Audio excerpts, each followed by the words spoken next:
TNPSC எக்ஸாம்ஸ்ல முகலாயர்களை பத்தி அதிகமா questions கேட்டுருப்பாங்க. அப்ப இந்த முகலாயர்களை பத்தி நம்ம என்ன பார்க்க போறோம் அப்படின்னா, முகலாய மன்னர்களோட கல்லறைகள் எங்க இருக்கு அப்படின்னு சொல்லி நம்ம பார்க்க போறோம். சரிங்களா? முகலாய பேரரசு தோற்றுவித்தவர் வந்து பாபர். சரிங்களா? இந்த பாபரோட கல்லறை எங்க இருக்கு அப்படின்னா காபுல் அப்படிங்கிற இடத்துல இருக்கு.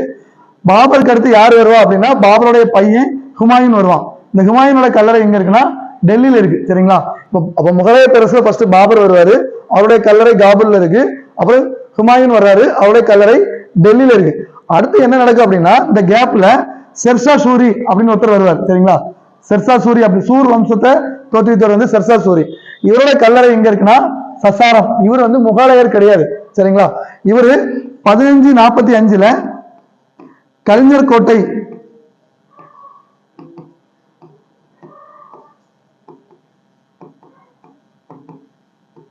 இந்த கலிஞ்சர் கோட்டையை முற்றுகையிடும்போது அவர் வந்து எதிர்பாராத விதமா இறந்து போவார். இந்த ஷெர்ஷா சூரி இறந்ததுனாலதான் மறுபடியும் ஹுமாயூன் உள்ள வருவாரு. இப்ப ஷெர்ஷா சூரி இறக்காட்டா முகலாய பேரரசு வந்து இந்தியாவில் இருக்க சான்ஸ் இல்லை. சரிங்களா?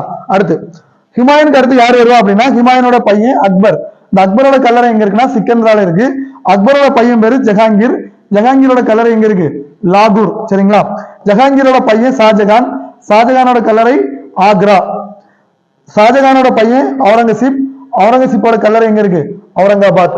இதுதான் முகலாய மன்னர்களோட கல்லறைகள்.